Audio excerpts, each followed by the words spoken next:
Good evening from the UK. Yes, it's evening time in the UK, and welcome to Inception Special. This evening, I have a very special guest, Terry Lovelace. Terry, welcome to the show. Thank you so much. It's a real pleasure to be here.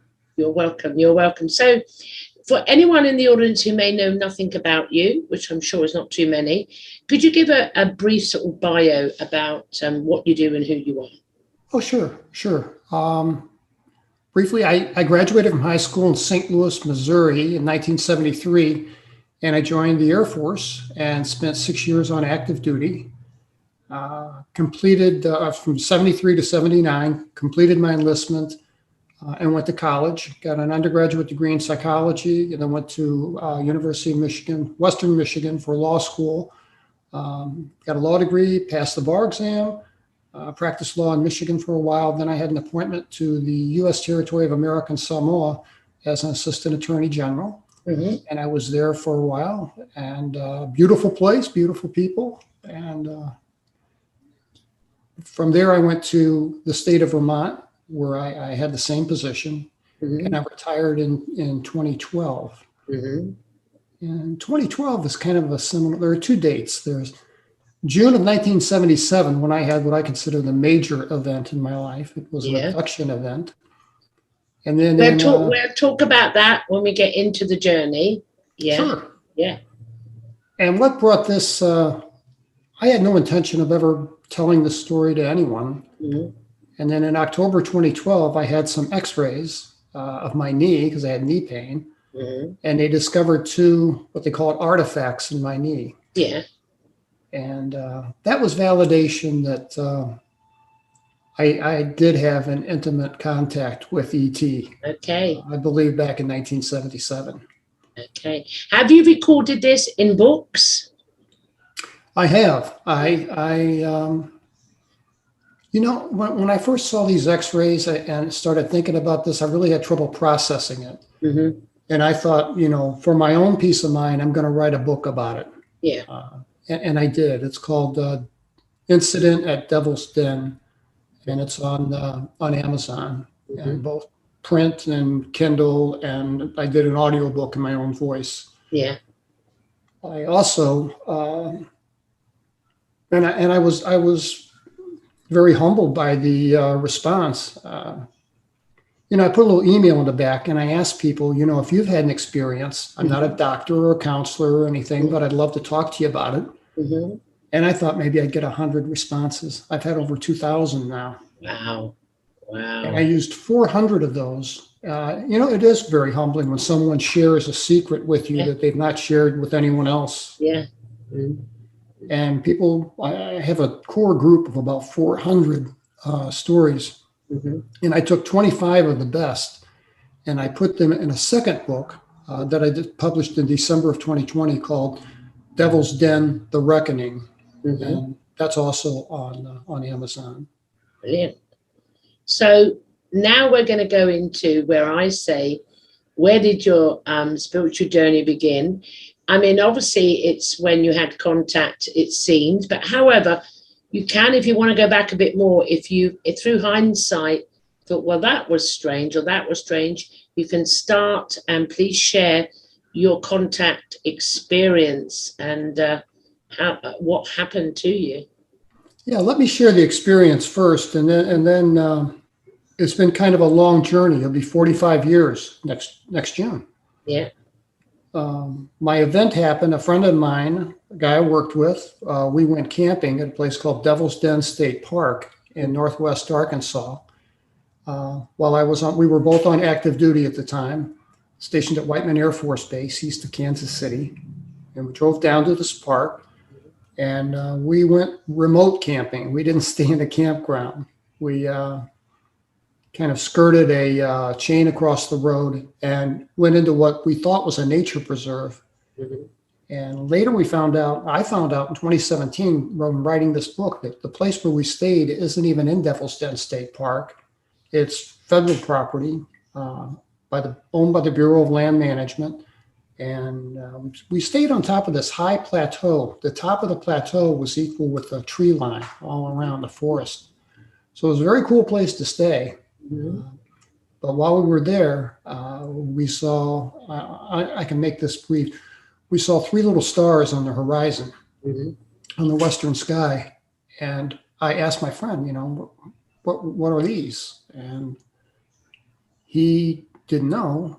And while we're watching these things, because they were too high off the horizon to have been lights from a parking lot or a train or something, Yeah.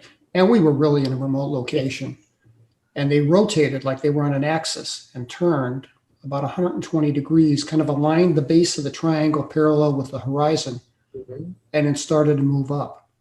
Wow. And the amazing thing is, I've heard this from so many other people. The sounds of the forest, the crickets, the tree frogs, all the things that make noise at night fell silent. Yeah, I've heard that many times. Yes. And we even lost the little breeze that we had that was so pleasant. Yes. Um, and it was just very still. I mean, we could hear the fire crackle, but other than that, Yeah. and that unnerved me. Didn't seem to faze my friend, but it unnerved me. But as we watched this thing climb up into the sky, the strangest thing is I felt this feeling of calm wash over me, of peace, of just um, almost mild disinterest. I wouldn't go as far to call it apathy, Yeah. but Yeah. very strange. Yeah. And we watched it come up into the sky, and it reached what I call it a ceiling, and then it realigned itself. We saw the three stars, and then this thing did that kind of orientation, tilted down and came in our direction. Mhm. And we could tell it was headed in our direction because we could see three lights. Each point of the triangle, and the apex pointed at us. Wow. And we were we were we were taken that night from our tent, Mhm. and woke up around 5 a.m. In retrospect, I could tell it was about an hour before dawn. Yeah. Both of our watches, we had nice mechanical wind-up watches, which were state of the art at the day. Yeah.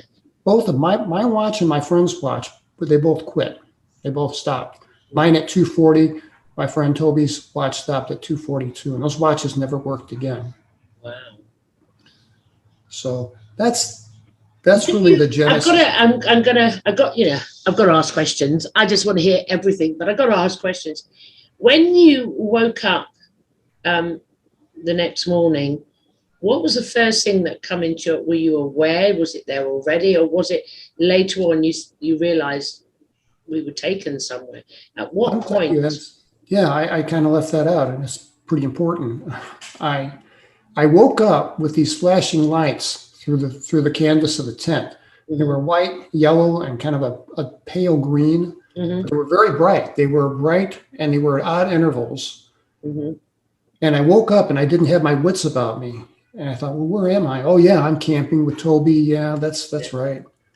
And I sat up, and I'm looking at these lights because they're very bright. I mean, they lit up the inside of the tent like crazy. And I thought that maybe they were the overhead flashing lights from like a park ranger's truck there to kick us out. Yeah. We really were trespassing. Yeah. And I sat up, and I noticed that my boots had been unlaced almost all the way down. Mm-hmm. And I knew that I didn't do that. I didn't bother to take off my shirt or undress in any way.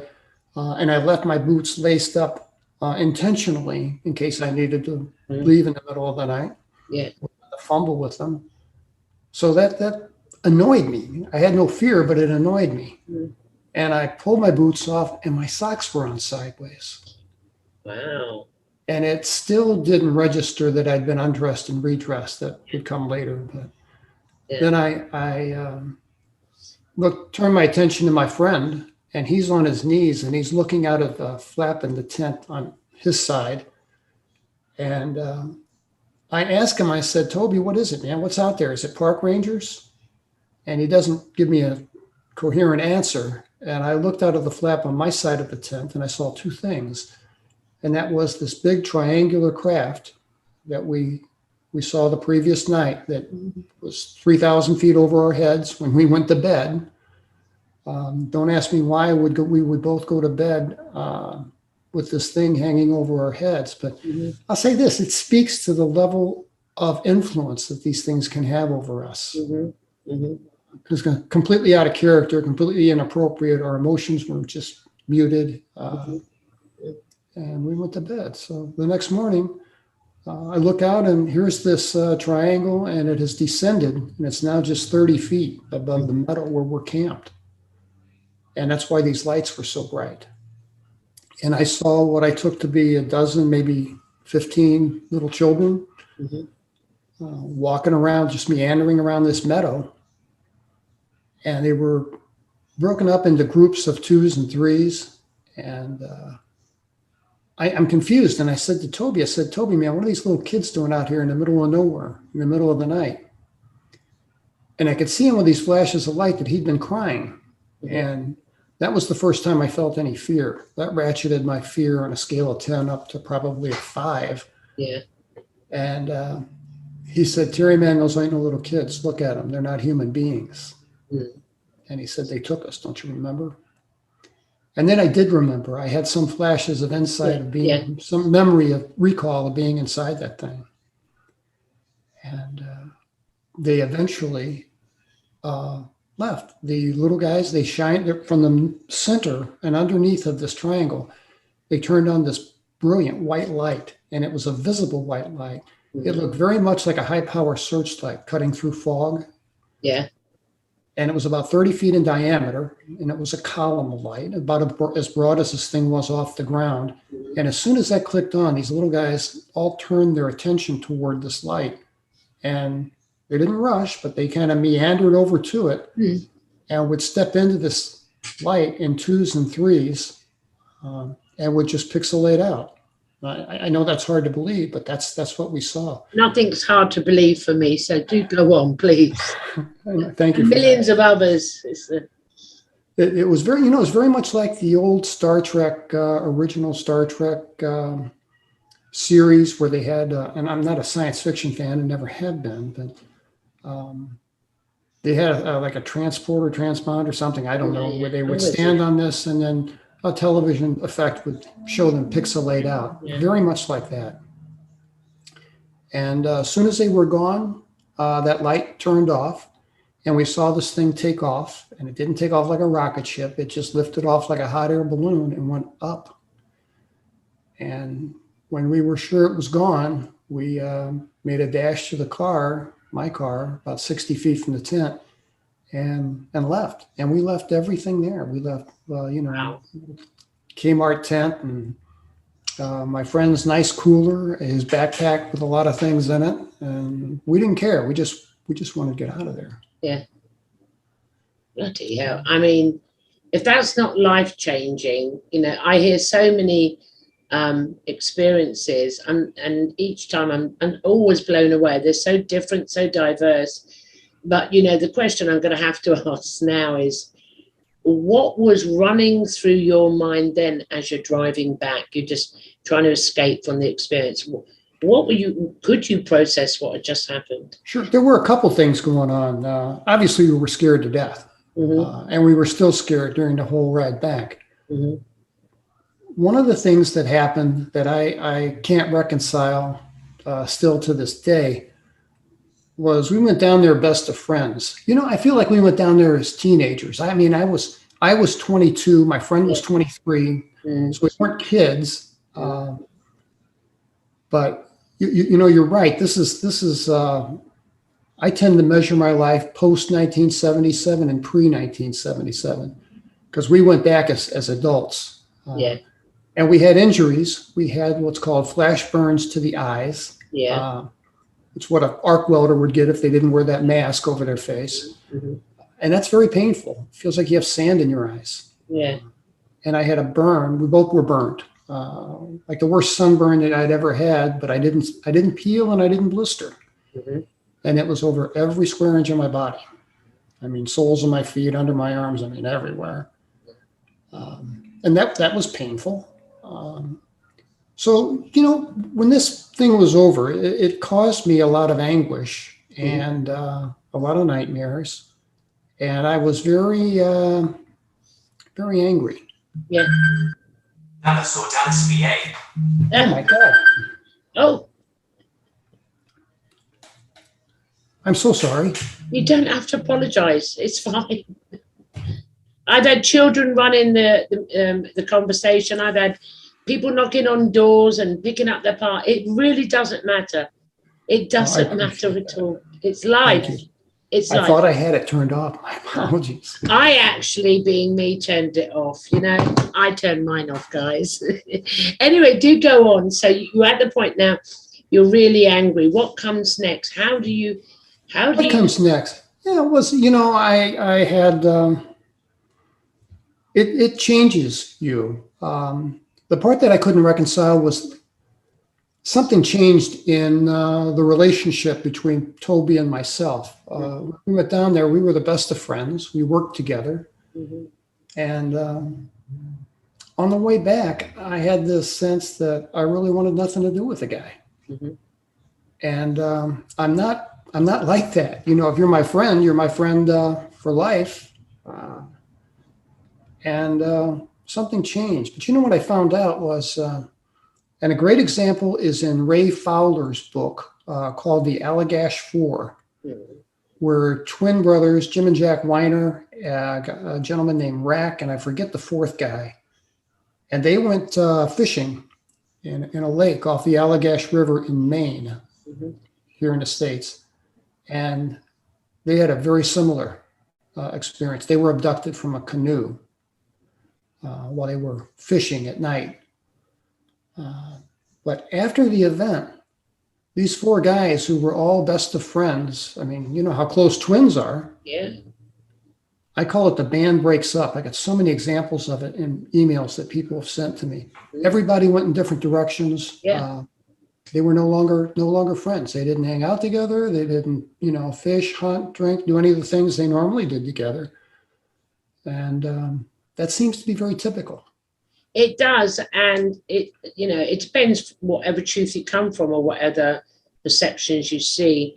But it's like an analogy would be it's like this experience. What happened is change the trajectory of each individual path. It aligned it to the path it was supposed to go on. So does that make sense? The only way I can put it is, I don't know if it's true or not. It's just a theory. I have thought about it. Like when you get, I was married once, I'm now divorced. Like when you get married, you think it's for life and you're on the one path and that's where it's going.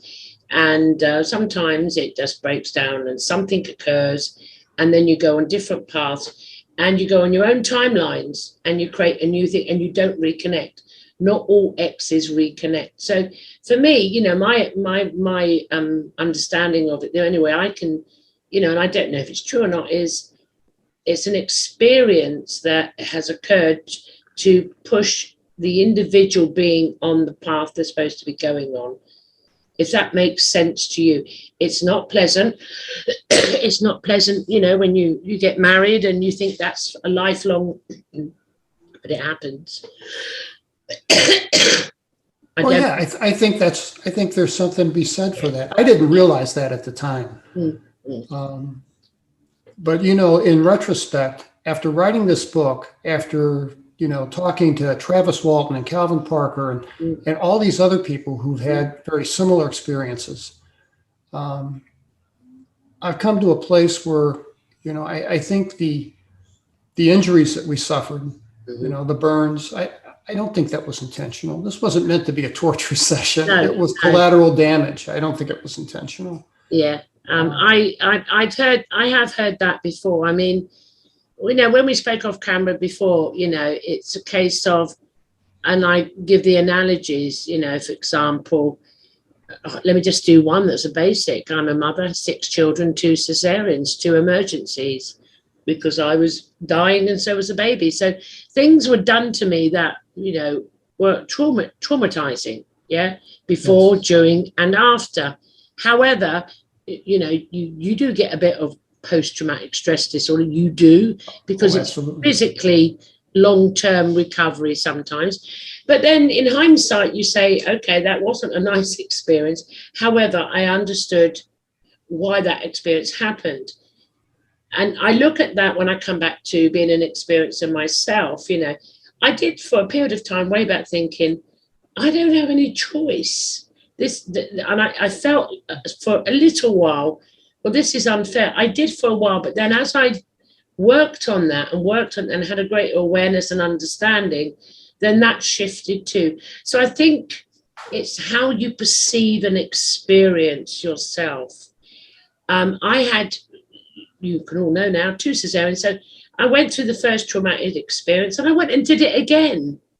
I went and did it again because I knew the benefit of it.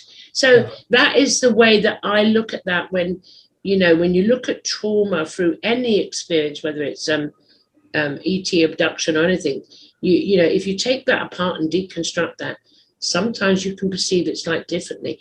It's not going to do you any harm not to hang on to the trauma, is it? It's only going to clear you up to move forward and do the work and go through it. Well, I was diagnosed with PTSD twice. Yeah. Both times I didn't tell the psychologist that I saw a UFO, as big as a medical center. Can I ask you something? As far as I know, I mean, obviously I'm of a slightly mature age like yourself, yeah?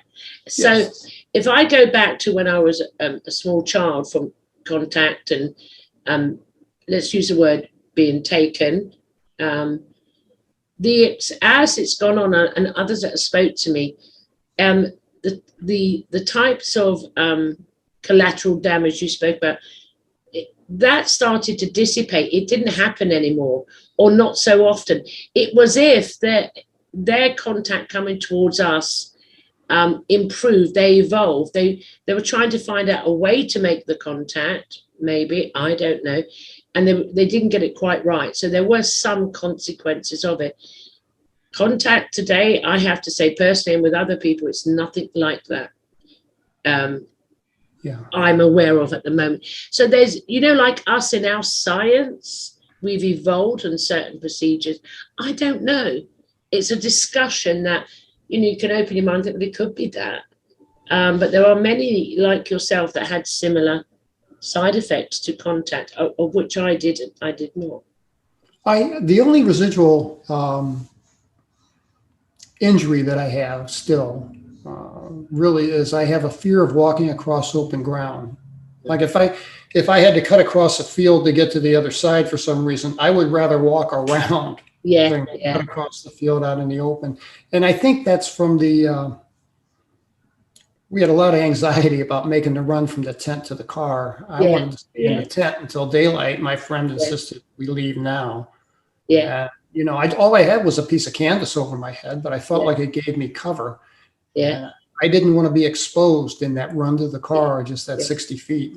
But, I think we've all got something like that. There's always going to be, whether you're not an ET experience or not, whether you've been in a war zone, whether you've been anywhere, we're all going to carry a little bit of something. It's when we work with it and deal with it. So, okay, this happened. That was an experience. I'm not in it now. And what can I learn from that?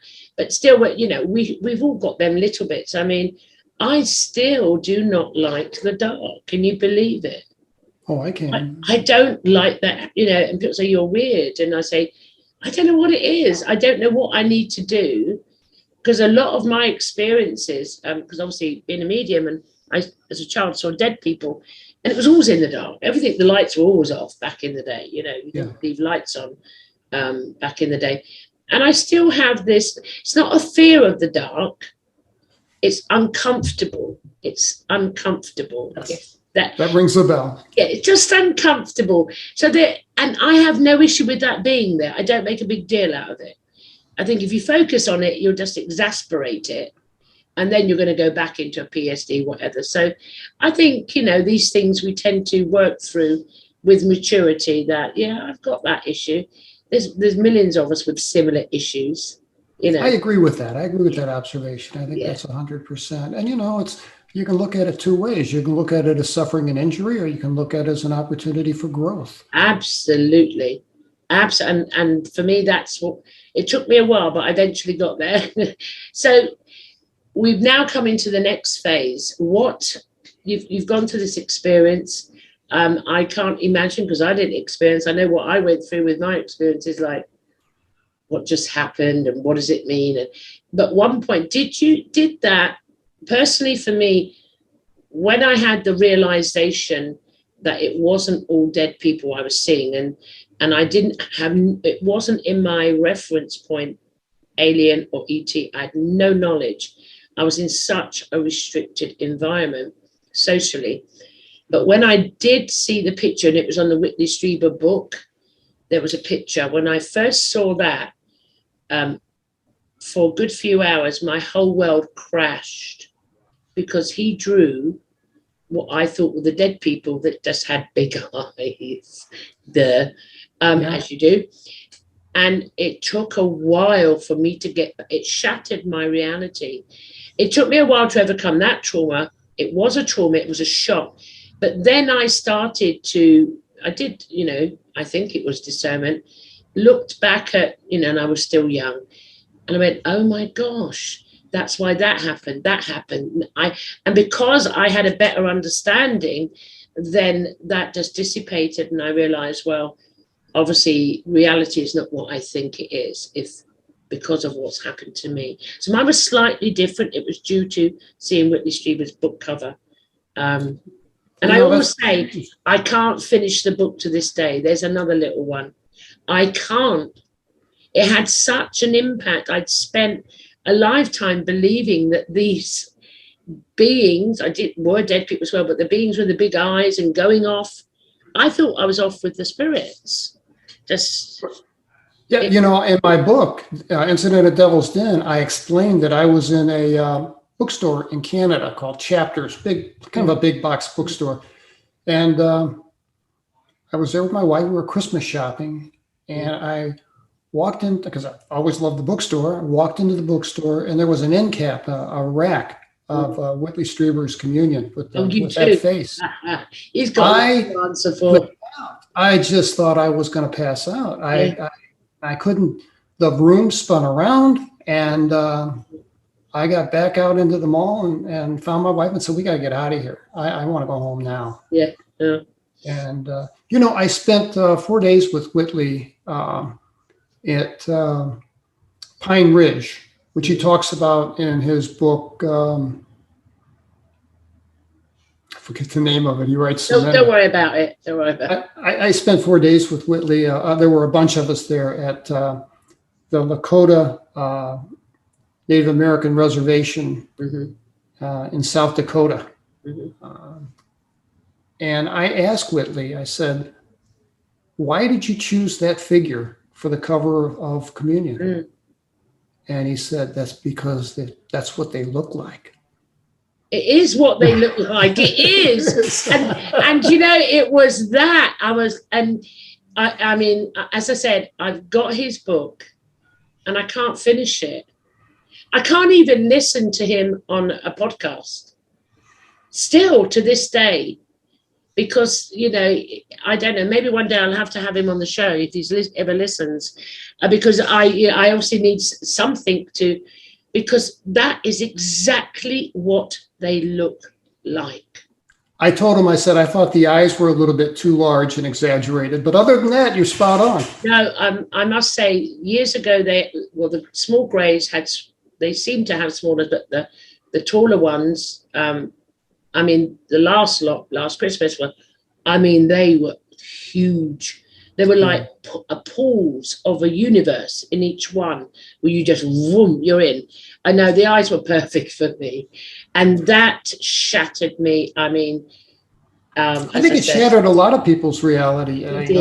He did. Whitley received, he and Anne, his wife, received like 200,000 pieces of mail. And this a letter was stamped through U.S. Postal Service. This wasn't email at the time. Yeah.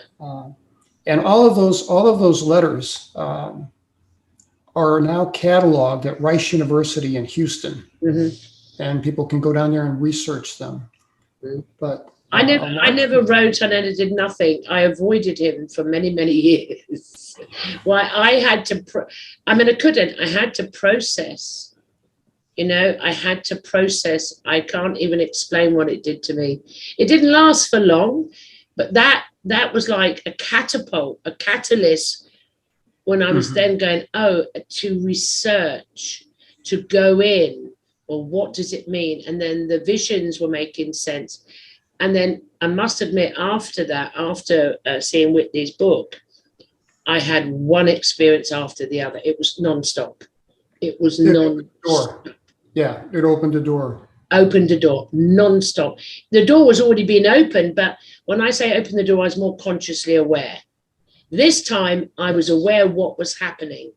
As before, I just thought it was the dead people. I see dead people. That's all I've said. I see dead people, the big eyes, and it was like, it did. Anyway, do go on. What comes next? What comes next in your life? How did you process this? Was it just I writing? processed this by writing this book. Yeah. And when I did that, it was really, and I expected to sell maybe 100 books and then keep 50 in my garage in a box. I thought that's the way this thing worked. And I was overwhelmed that I've sold so many books in 11 different countries. Yeah. And a lot of people contact me and say, I read your book and it helped me to recall things that happened that I never remembered before. Yes. That's what it does. I think like the book cover, I mean, I've got to say, Whitney, you've got a lot to answer for. The book cover itself, I think, opened the door. I did hear some of the things. I mean, I did read some, and I tried to listen as long as I could on some shows. Because I'm of that mature age. I used to listen to Art Bell. Hello. Loved Art Bell. His voice. I know I don't look old enough for that, so it's okay, Terry. Loved to listen to Art Bell and the guests that coming on. And, then George, I loved it. And then every so often Whitney would be on. And I'd go to a certain distance with it. Another can't listen. Because that opened the door. And it's true. What I've heard from others also is that he did then allow others to recall. And a lot I did recall just by looking at that picture. I mean, as you can see, look, these are my Egyptian ones, but the other ones, I paint E.T. I paint them with the big eyes. They're in the other room. Beautiful. That's different types of beings now, and Akhenaten and all the rest. But in the other room, they are there. Same as Whitney. I'm an artist, so that's what I paint. But yes, and I could see that happening with your book. So sharing that, you must have had, people must have expressed to you, oh my God, I recall this, I recall that. Or, oh, I'm not alone. I'm not the only one because that's the hardest thing, is it not? And I remember after seeing Whitney's book, I just shut down for a while. Yeah. Who would you tell? And so for your book, it must have opened doors for many to say, I recall this, or I remember that. Oh my God, yes. Did that? Did you get any feedback from the book? Oh my gosh, yes. Like I said, I've received 2,000 emails plus over 2,000 from people since March of 2018. So I have a routine. I get up in the morning and sit at the computer, and I might get 35 emails from folks with questions or comments. But isn't it beautiful that they've got someone to reach out to? And that works both ways. It's beautiful. I feel humbled that I can maybe, be there for them. But they're there for me too. Absolutely. No idea that so many people. Because I didn't talk about this. I didn't share it with anyone. I worked in the legal field. I was a lawyer. I worked for the government. Yeah. Had I come out with this story prior to my retirement, I would have lost my job. There's no question. Yeah, it would have happened. Yeah. Some professions like academia, law enforcement, the law, you come out with a story like this and you're unemployed. So, yeah, you're unemployed, you're destroyed, and your reputation will go down the toilet quite quickly. However, you lasted till you retired, and then you released it. Did you find, because I've had for many years now, and more so since I started doing all the shows, Gloria, you should write a book. And I say, no, I am the book. I'm an audio book. So for me, I've come to this understanding when I talk to my guests or in the groups, I have 2 groups.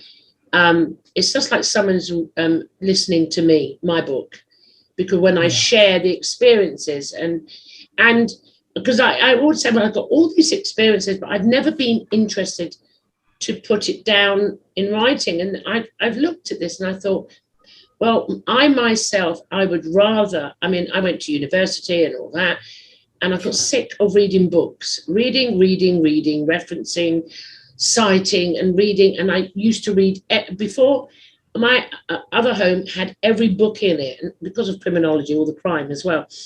And I read and bought and read. And in the end, I said, I've had enough reading. I'd had enough reading. And then audio started to come out.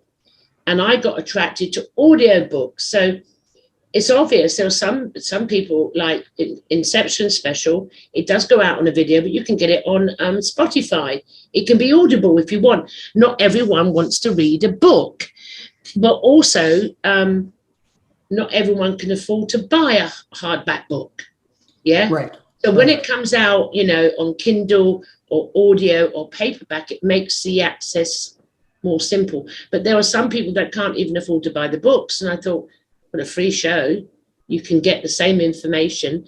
And then if you really want to research more, then invest in the book afterwards. So they tend to do the research first and then go.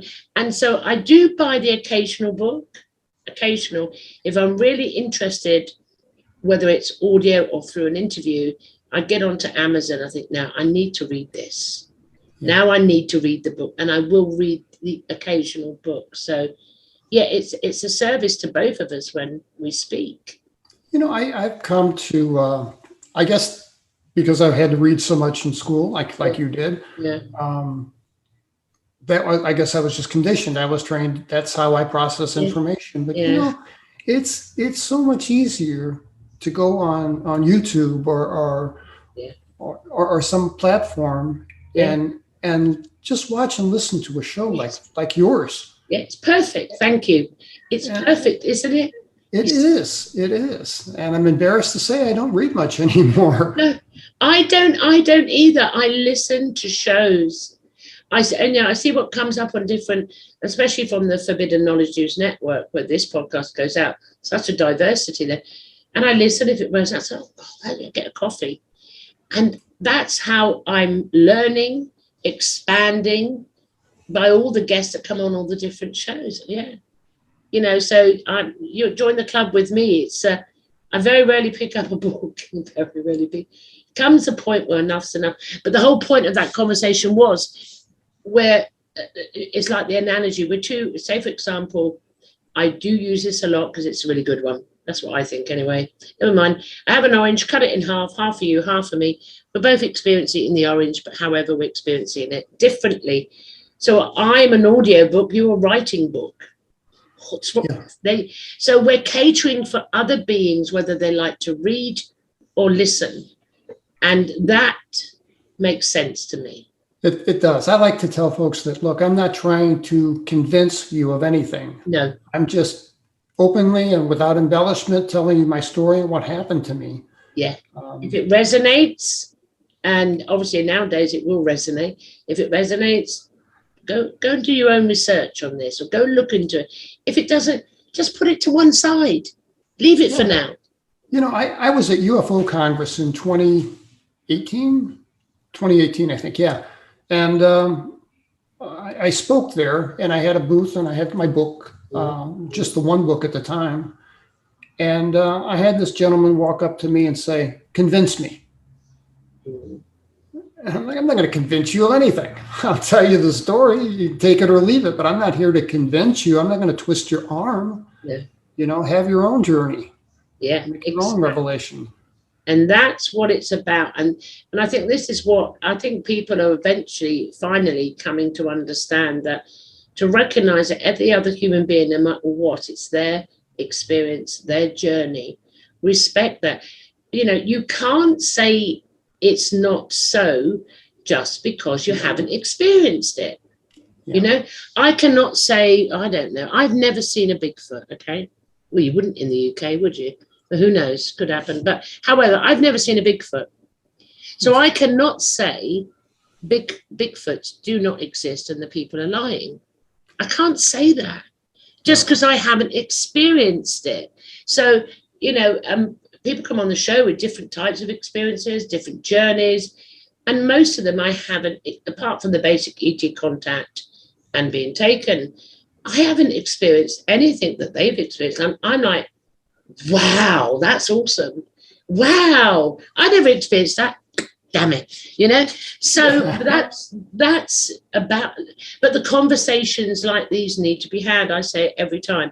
We need to talk about these. It's not just about the nuts and bolts of the contact. It's about. Go on. I must say, sorry to interrupt you here. Well, two things really. You know, number one, you mentioned nuts and bolts. In my mind's eye, in my memory and recall of what happened to me in 1977, I saw that thing as a nuts and bolts put together kind of thing.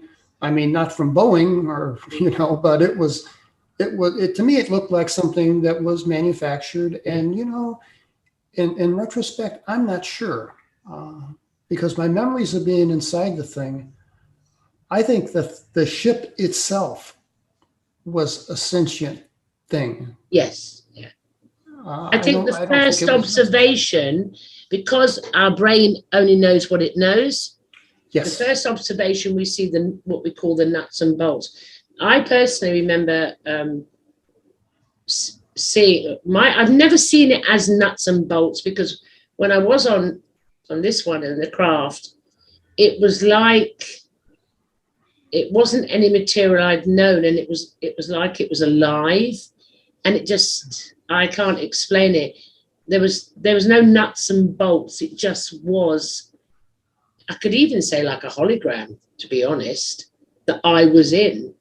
But however, you know, it's where you perceive things.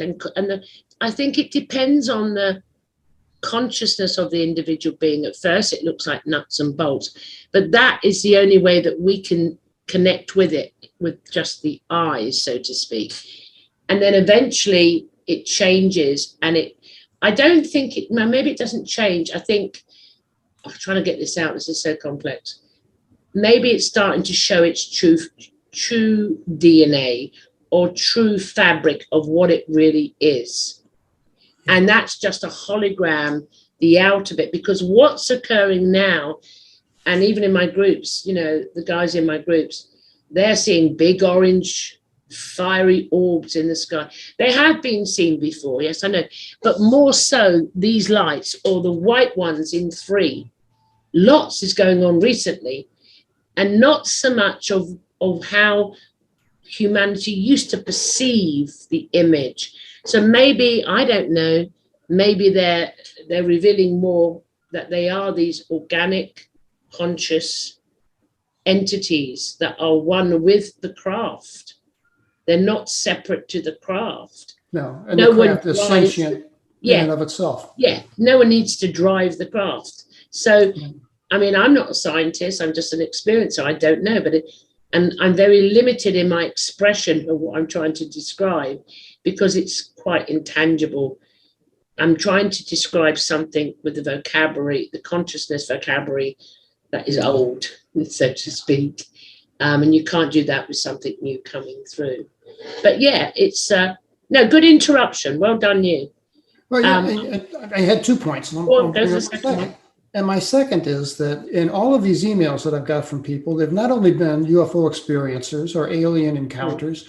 I've had lots of emails from near-death experience survivors and Bigfoot witnesses. Bigfoot. Oh, lucky them. Oh my gosh! Yeah, I went on a Bigfoot hunt this year. You did? Did you see it? I did. I joined with some friends. Now, you know, I know nothing about it, but I know nothing about it. I hear it. We heard some really weird things, and I better be careful what I say because I'm going somewhere soon to another island. It's in England. It's not UK property, but it's just off the coast, a smaller island to the mainland. and we've got a schedule, an itinerary in certain places to go. And one's a forest, ancient forest, and I just come into my head, be careful, you don't know what's going to be in there. You know, you talk about the noises, and I'm just going to say, I haven't seen a Bigfoot. I don't know if anyone in the UK has ever seen a Bigfoot. I don't know. Not in my timeline. I don't know anyone who's seen one here. The reason I bring it up is I think I mentioned when we talked the first time, I said, I've come to think that there's a thread of commonality that runs through all this stuff. Yes. And that to me is the biggest revelation that I've had from this experience. And it's a good thing. And yes. I think that people that have a near-death experience, that see a UFO, that encounter Bigfoot, there is this thread of commonality that runs through it. And that thread all goes back to common source. Yes, yes, I am in total agreement. We did speak about that before, and it's like bringing it all together. Near-death experiences, astral projection, seeing dead people, connecting with ET, Bigfoot, or anything that comes, elementals. It's all coming together. It's not separate. It's one. It's under, I call it the paranormal umbrella now, because I have to keep changing labels. And because I'm finding, from my own journey, and most of the people I interview, they're psychic mediums, they're ET experiences, they've had near-death, they've all experienced multiple things that normally we'd put in different departments, so to speak. Yes. And it come to me, and in my groups, and it comes to me, I thought, well, something's not right. You would think, that would be in a separate category or something. And so way back, I said, no. This is all in one. This is all in the one. So I'm in total agreement with you. The only thing I haven't seen is Bigfoot. I must stop saying that. That revelation for me did a lot to help me with the fear. Yeah. I don't have that dread anymore. No. I had an experience. My last experience was recent, April 16th of 2019. Yeah. And I think I may have sent you the screenshots from my health app. Mm-hmm.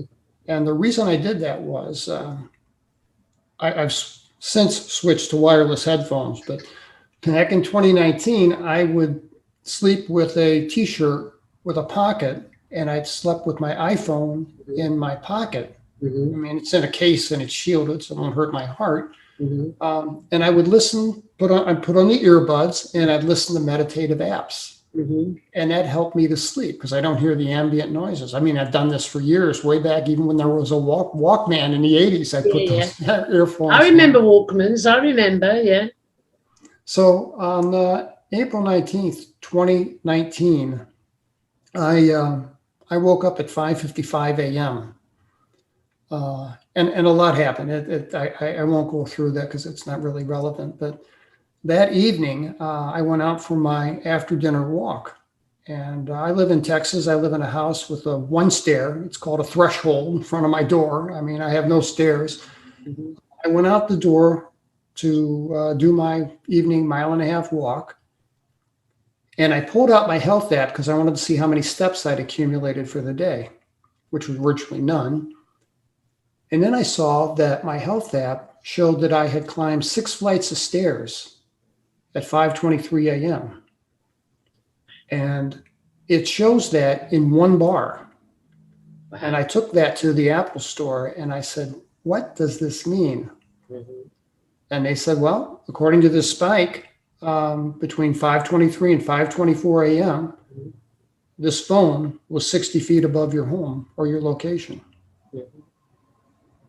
And I said, well, how can you explain that? And I said, well, I don't know. I don't know how to explain that.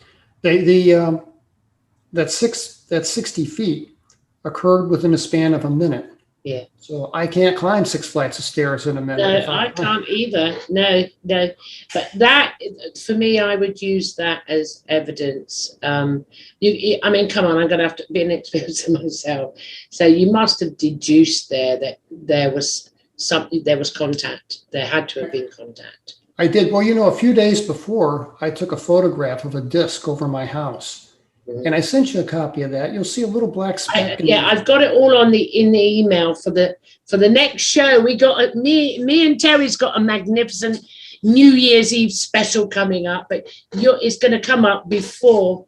You're going to get this show after we've done it. But yeah, I've got that. Yeah.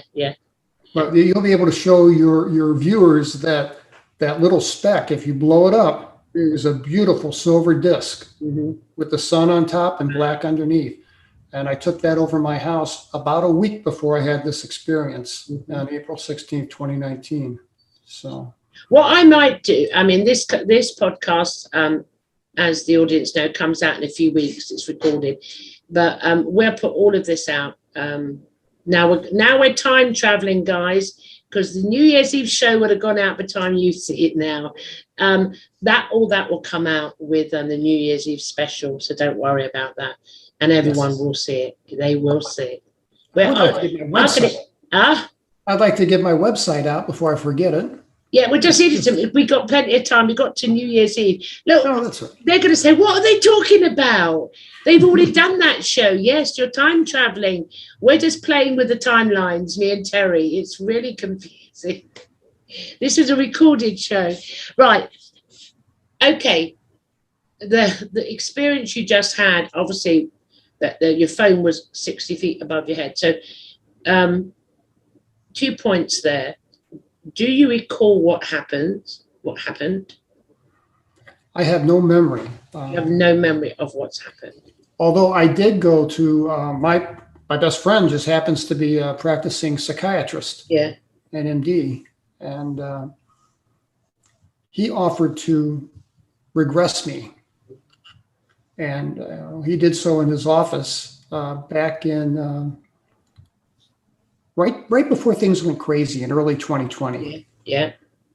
And I had the memory of, and again, this sounds a little far out, but this is the memory that came up in hypnotic regression, that somehow I went up. Now, I don't know if it was my essence or my physical body, but I went up through the ceiling and popped out at 5:23 a.m. And I didn't wake up until 5:55.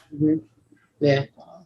And I recall it was just dawn breaking, and I could see stars, and I could see the ship over my head. Wow. And I had the spike in my blood pressure, and we called it a day. And I'm going to go back sometime soon and see if I can get a little bit more. I mean, I've never been interested in regression, and I suppose we're all experiencing it differently, and we're coming at it a different way. There are some like me that are not interested in regression. I never have done. I mean, what I do recall is enough for me. I mean. Yeah. It's enough. It's what I've got is enough. I don't recall everything. I normally recall, since childhood, they come, I see them, and I've always had this little ritual most of the time since I was a kid. And they'd come in the room, and I go, no, go away, and I cover myself with the quilt like a game. It was a game as a child, and I still tend to be in that sort of play with it. So I'm aware. I mean, the recent one, they were in the room. I mean, it was more than 3D. It was like, wow, and then blackout. So there's ones like that. There's ones I have had earlier ones, a few years ago. I was consciously, I'm not sure if I was in my physical body or not. Something, the vibration was shifted for it to occur, obviously. And I was floating through the walls and the windows, and I went over the back garden. I could see the tree, and I could see the craft. It was not landed, it wasn't down, but it was in a fieldy bit at the back of the house, and there was trees around, and it was just quietly there. And I was just floating towards it, and then I don't remember no more. But you had no fear. None at all. Never had fear. Yeah.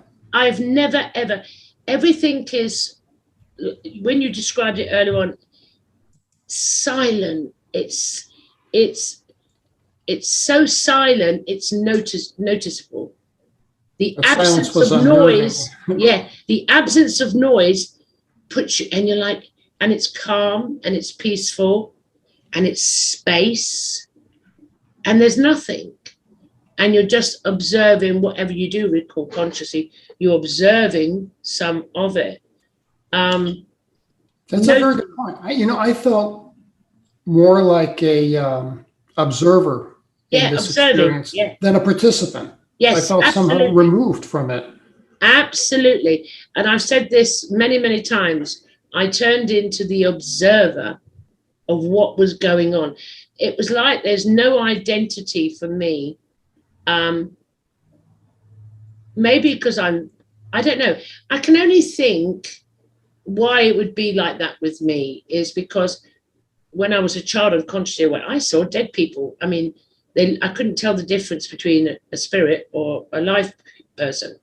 So I was so used to being in that world, I was fearless of any entity coming. Even the little ones, they would come. I would hear them in my head, Gloria, come. And I'd go, no, no. And then blackout. Yeah. And then blackout. And I'd always face towards the wall. I had to sleep towards the wall, cover my head. We didn't have quilts in them days. We had blankets, Yes. But I think because I'd experienced that and there was never no fear. There was no fear. And also I was born into a very traumatic human experience. And the only thing I did fear in the experience was the caregiver. That was a fear. I mean, it was dread.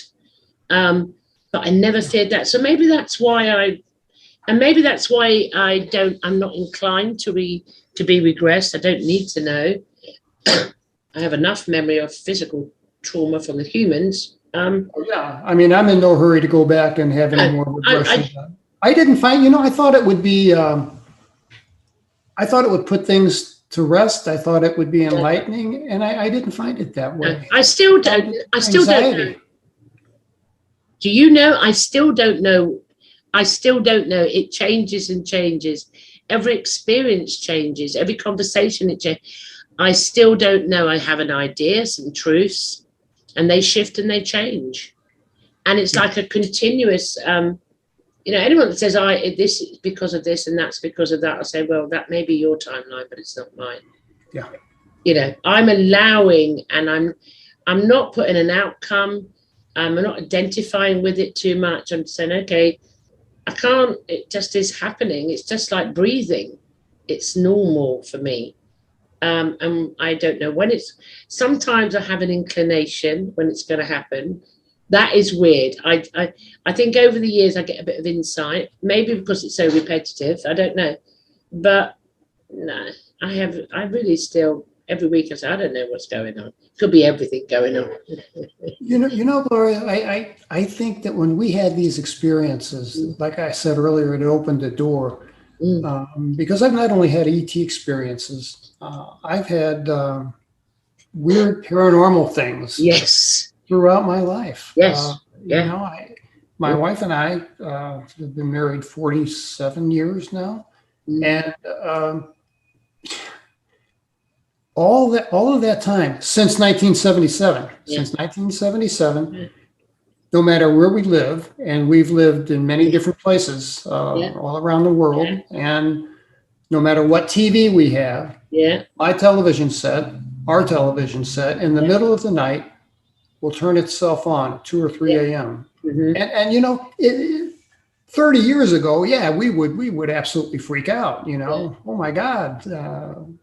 But you get used to it. It's so similar.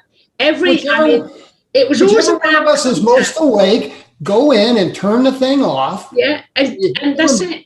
It's done. Tell them knock it off. Yeah, it happened. It was normally after every contact or something for a while. Every time I moved, and I moved here a year and a half ago, they can't get me. I got that wrong, didn't I? In the house is light bulbs. Oh my God. Light bulbs blowing. And every time after experiences, if I touched anything electrical, I'd blow it. I would blow it. And so I had to, for a period of time, not touch anything electrical, because I'd get a new computer and I'd fuck it up. Oh, I've been through so many computers. Oh my God. And so I try not to touch electrical thing. I can't wear a watch, it's impossibility. So, and it would change. And then I would have my doorbell ringing at night. And it wasn't always the spirit world. Yeah. And I remember one time I was on my computer in the house that was really active paranormally. I mean, there were shadow people walking through, and visitors would see it and they would freak out and, oh, coming back. I was to say, oh, well, they're just walking through. And the paranormal activity would heighten. And I'd be on my computer, listening, and my children witnessed this. And then they'd turn the volume down. I was listening to music and I'd turn it up.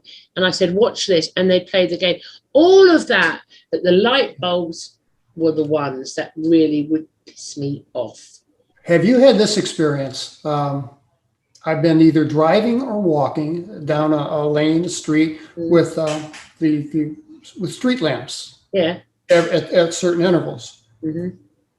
Whether I'm walking or driving, this has happened a half a dozen times in my life. So it doesn't happen every day, but it's happened enough that it's a real thing. Mm-hmm. And I'll drive past or walk past, and a street light will go out in the middle of the night. I've had flickering. They flicker.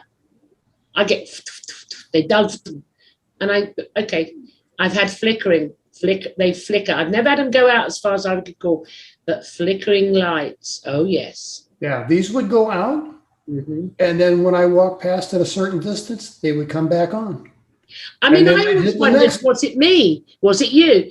I used to have with the different paranormal at different stages through my journey.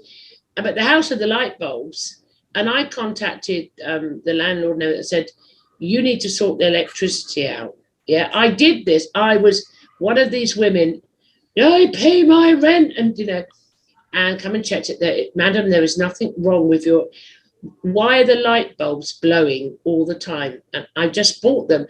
Well, you're buying a cheap light bulb. No, I'm not. I'm buying Philips. They're good quality ones at the time. I'm buying top brand light bulbs. Yes. Why are they blowing?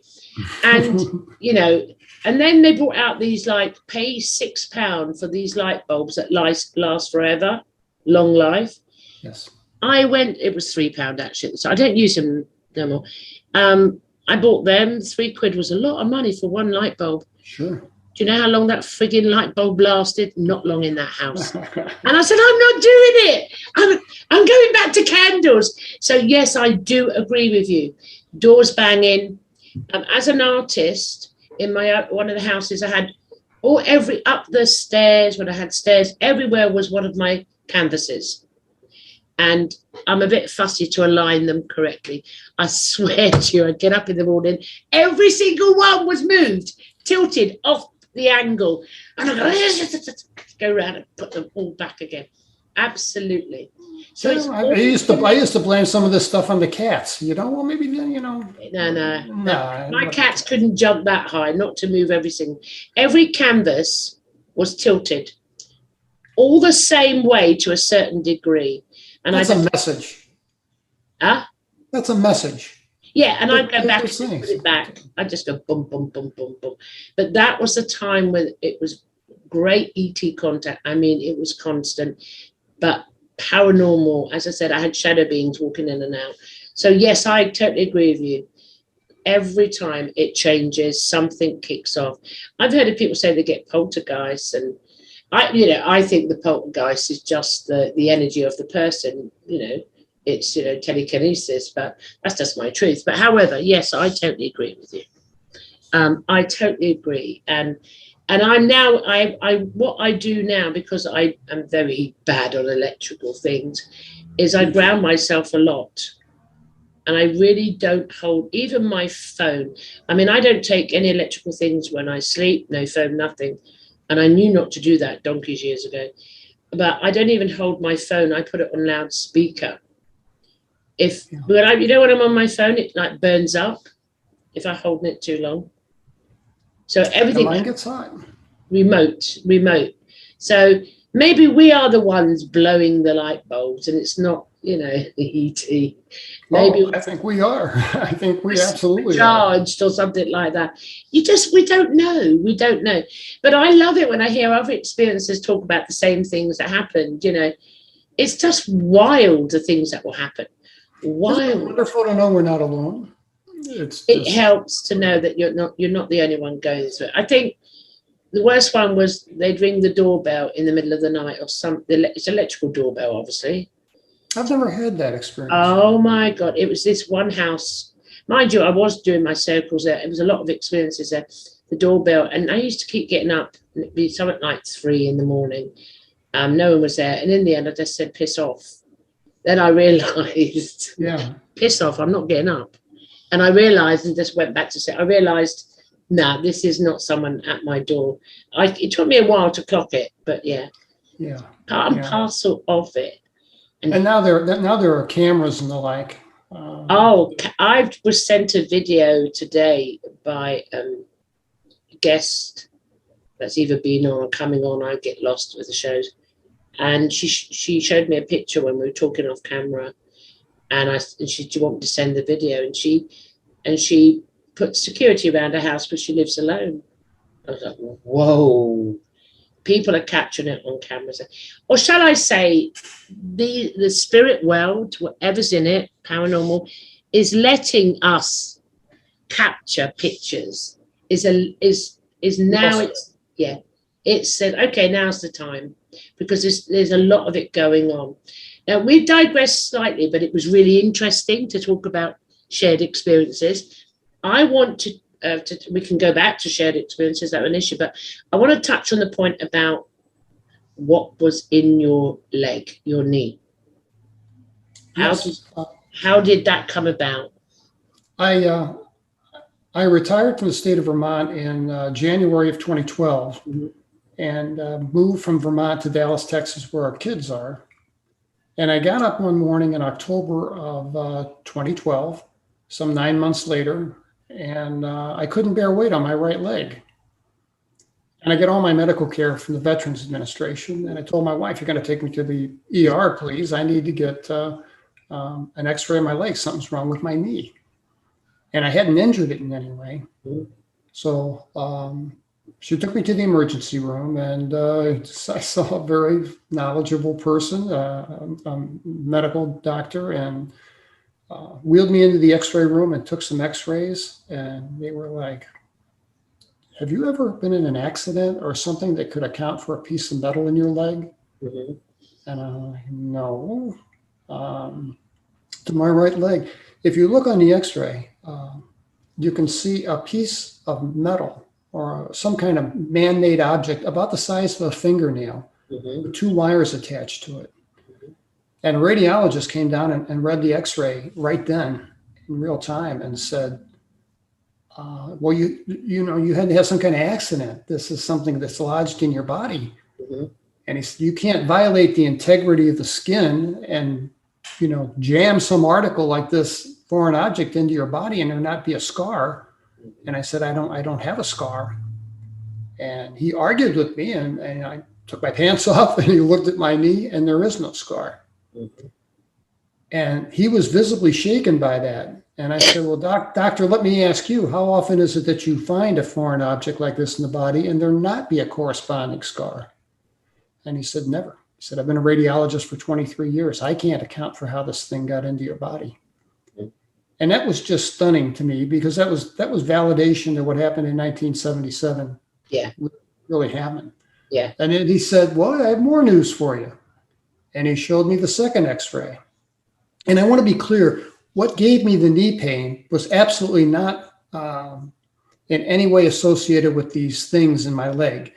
I had what was diagnosed as what's called a Baker cyst. You catch it like you catch a cold. It's just, a benign cyst that resolves in about 2 weeks. And you're walking with a cane and crutches for 2 weeks until it gets better.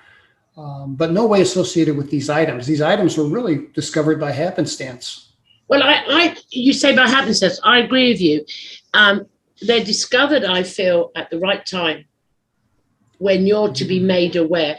And it's really, and it's a subject I'm interested in, because recently I had another guest yesterday, the day before, and she's got implants, and she, on the show, she did a demonstration. I've seen this before, and they got these little tiny magnets that are exceptionally powerful. I don't know what they're called. And then on the show, you know, she put one there, shook her head, it won't fall off. She put it there, fall off. And I've heard this before, so I said, I must get some of them, because I've always suffered with the sinuses, always pain in the sinus area. And I'm learning it's quite a common thing. And if I'm not going to go for any extra, you can't even get to a GP in the UK now.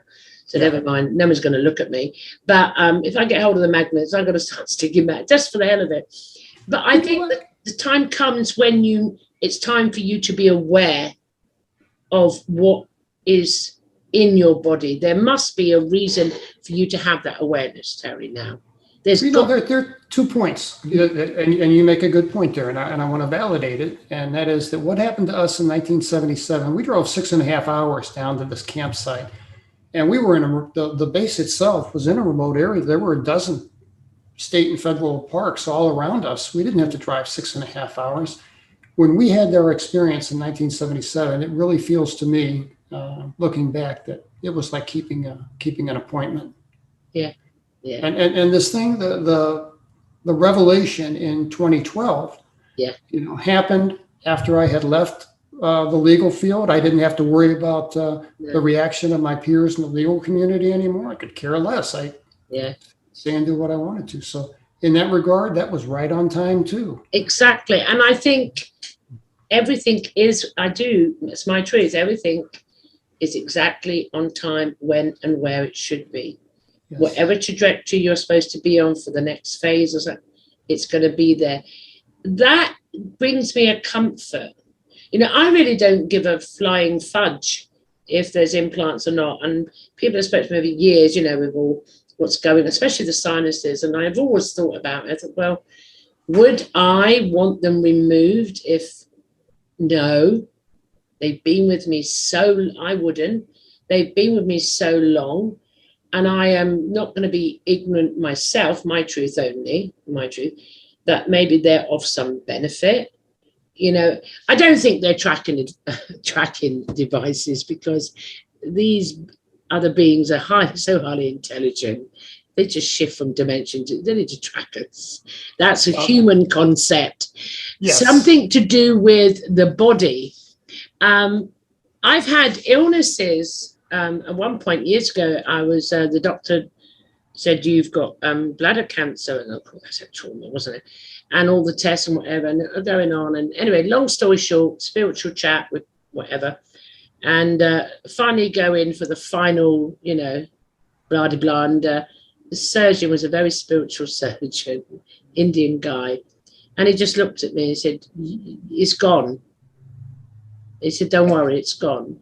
And they went in with the camera and it was all gone. And, you know, I don't know if these beings did that or anything, but I have no problem with it either.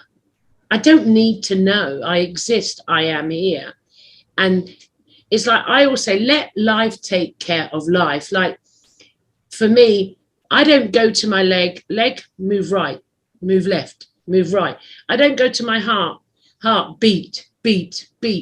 I let life become life and experience life. So I put that in everything now. Even with these experiences, let life be life. And like I don't control the pumping of the blood and the circulation of my body to my organs, I don't control leg, arm, I don't control any of that. Reactions, that's proven in neuroscience. Why try and control the rest? You ain't going to do no good. So I just let it all happen. Yeah. It is what it is. But then it becomes exciting, and it's like, you know, Alice through the looking glass, or going down the rabbit hole, or the never-ending story and all the magic, because you just don't know. You don't know what's going on, and that's the fun. That's being a child, Terry, when we used to play the games, the imaginary games. Do you remember? That was something that for many years, it was knocked out of us, you know, deprogrammed out. Yes. And then through the experiences I've spoken to and I've read upon when I have read a book and interviewed is life becomes magical, mysterious. It's a mystery. I mean, coming from the background of crime, no, I'm not a criminal, worked in crime. I'm like a detective. I'm a criminologist on my own story. Does that make sense to you? And I love it. Perfect sense to me. I love it. I just love it. It makes it exciting. So did you keep your bit in your knee? Is it still there? It is. Well, no. The one below my knee, the thing below my knee is a collection of what appears to be bone tissue. The radiologist said it's consistent with bone tissue. Yeah. Yeah. And it's right in the middle of my calf muscle. And they're arranged like little Tic Tac candies in a floral pattern with a little dot in the middle. And it's just like a flower. And the radiologist was just like, I've never seen this before.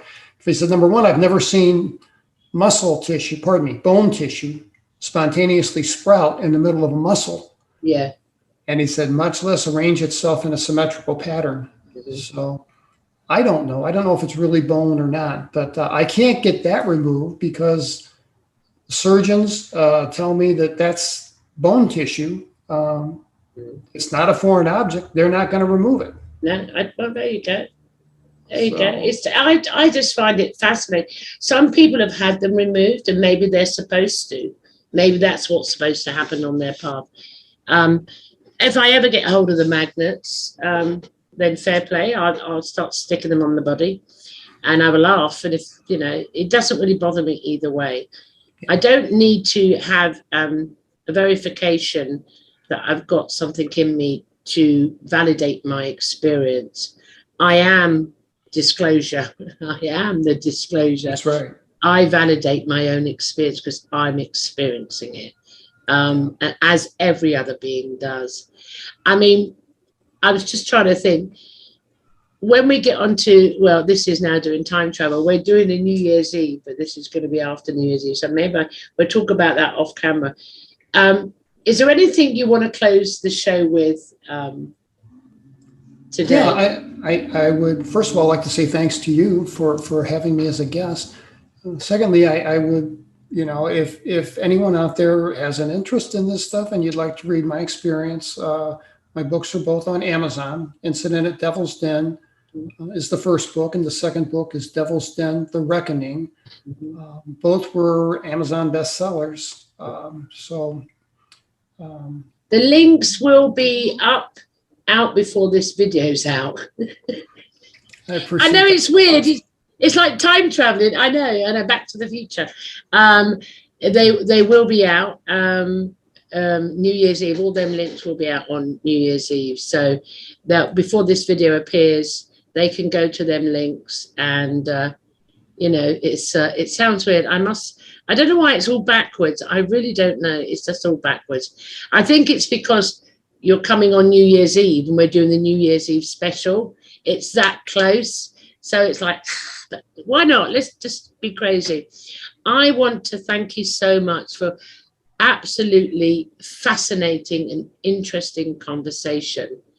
I hope it didn't come across as an interview. I hope you felt it was a conversation. For me, it was a chat. It was a chat. It was a dialogue. I thought it was just wonderful. Yeah, and I love the energies when I get a really good conversation. So thank you very much for coming on. For those that are watching, sorry I confused you with time travel. Thank you for watching the Section podcast, which you will find on the Forbidden Knowledge News Network, where you will find amazing podcast creators. I mean, amazing. There's such creativity on that network. Until the next time, thank you for watching Inception, and it's bye from me.